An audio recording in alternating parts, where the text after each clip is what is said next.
Entenda a importância do voto do ministro Edson Fachin nas ADIs 2110 e 2111. Pessoal, olha só.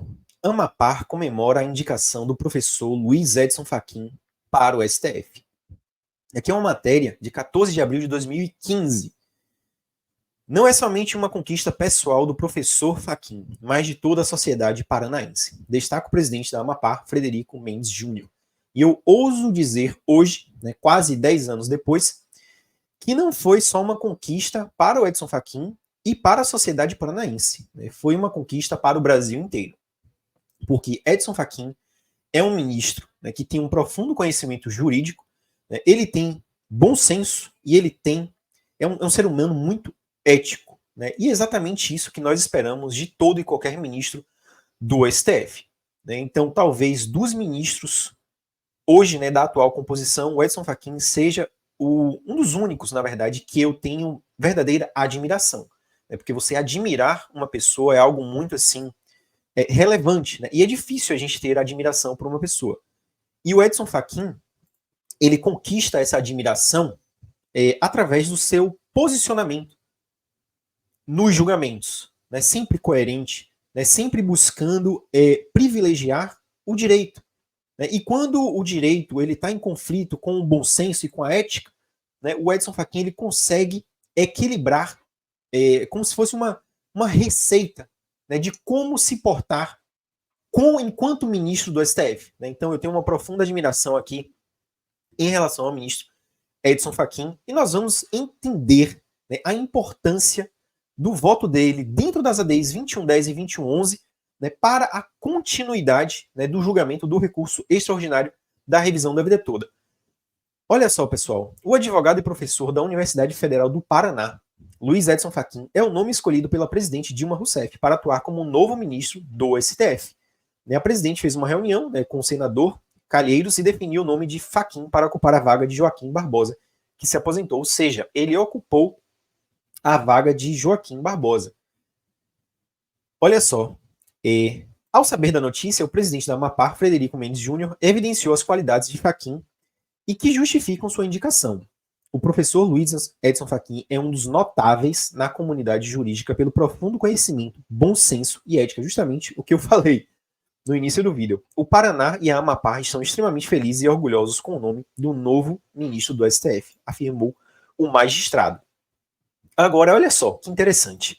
O nome de Fachin já fora cogitado anteriormente, para a vaga atualmente ocupada pelo ministro Luiz Alberto Barroso.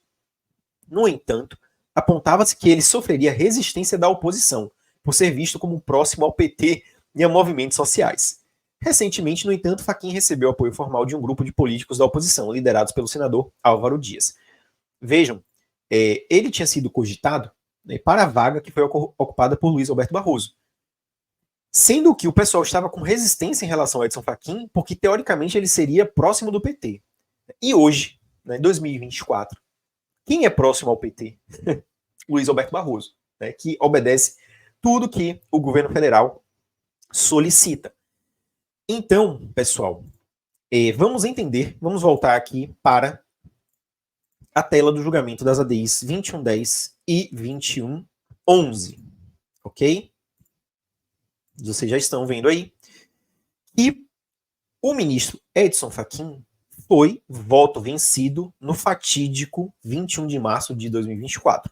Ou seja, ele se posicionou contra a cogência do artigo 3º e principalmente contra você utilizar ADIs que estavam mortas e enterradas há 25 anos como forma de substituir o julgamento do recurso extraordinário. Ou seja, você julgar a revisão da vida toda de forma indireta. E quem acompanhou o julgamento aqui no meu canal ao vivo, viu que no momento em que Luiz Roberto Barroso estava ali pressionando, argumentando que eles tinham que julgar a cogência do artigo 3º, que prejudicaria a revisão da vida toda, ali, naquele dia, nas ADIs que originalmente não tinham nada a ver, o mérito das ADIs não guardava relação com a revisão da vida toda, o Edson Fachin, de forma muito tranquila, sempre lastreado, sempre fundamentando a sua argumentação em questões de direito, em questões jurídicas, falou que não seria possível você julgar ali a revisão da vida toda de forma indireta.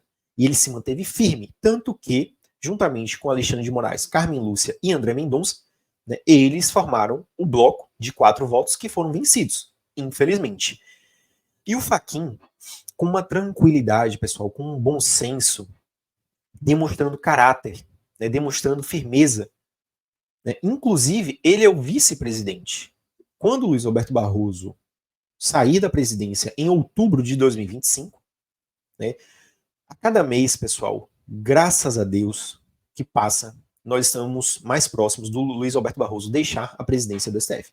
Aqui estou manifestando minha opinião jurídica, né, porque eu não considero o Luiz Roberto Barroso um bom presidente, certo? E eu considero que o Edson Fachin vai ser um excelente presidente, por tudo que já demonstrou, pela sua postura, pela sua coerência. Então, com certeza absoluta, né, nós não teremos surpresa em relação ao voto do Edson Fachin nas ADIs 2110 e 2111. Né, vocês sabem que a CNTM opôs os embargos de declaração, o STF ainda vai pautar o julgamento, e quando nós tivermos ali a sessão de julgamento, seja por meio virtual, seja ali no plenário, né, fisicamente todos presentes e debatendo, não acredito que o Edson Fachin vai alterar o seu voto. Então, é mais um que vai permanecer firme para que o bloco mínimo de 8 votos não aconteça, com o objetivo de prejudicar a revisão da vida toda, né, trazendo uma modulação que não seja favorável. Então, o Edson Fachin, ele pode desempenhar um papel também crucial, né, não deixar que o bloco mínimo aconteça e, caso a revisão da vida toda, né, caso o julgamento também das ADIs 2110 e 2111, a gente não sabe, se arraste durante muito tempo, a gente não sabe, a gente não tem como prever o que vai acontecer. Eu torço muito para que o STF paute e julgue ainda no segundo semestre de 2024. Mas a gente não tem essa garantia. Agora, caso isso daí se arraste durante meses e chegue ali até 2025, até outubro de 2025, o que vai acontecer? Luiz Roberto Barroso sai da presidência do STF e o ministro Edson Fachin assume como presidente.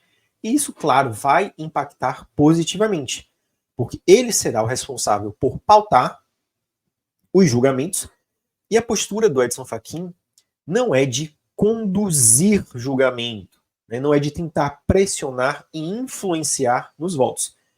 Lastimavelmente, né, os julgamentos estão aí gravados, a gente acompanhou, a gente viu e ouviu, né, uma postura do Luiz Roberto Barroso, né, que é de pressionar mesmo, né? Ele quer que algo aconteça e ele força ali, ele pergunta mais de uma vez, o ministro está falando, ele interrompe e ele quer, né, amoldar o julgamento ao que ele pensa, né, ao que ele acha que deve acontecer.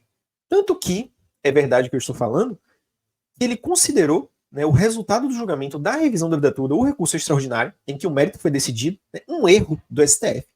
Né, erro por quê? Porque ele não participou da decisão que foi a vencedora, que teve maioria. Né, isso demonstra uma questão de egoísmo mesmo.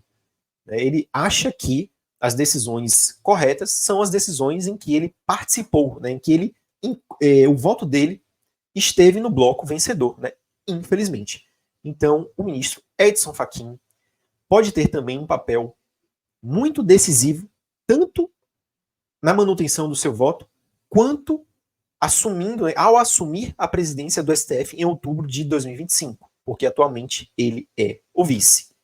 Então, meu amigo aposentado, minha amiga aposentada, se você ainda não é inscrito no canal, se você ainda não deixou seu like nesse vídeo, se você ainda não comentou, faça isso tudo, porque nós estamos analisando todos os prováveis, né, possíveis votos dos ministros nas ADIs 2110 e 2111, porque nós temos essa pedra no caminho da revisão da vida toda. A gente primeiro precisa decidir aqui nas ADIs 2110 e 2111 para a gente retomar ali o recurso extraordinário da revisão da vida toda. Tá bom? Um abraço, pessoal, e até a próxima. Fui!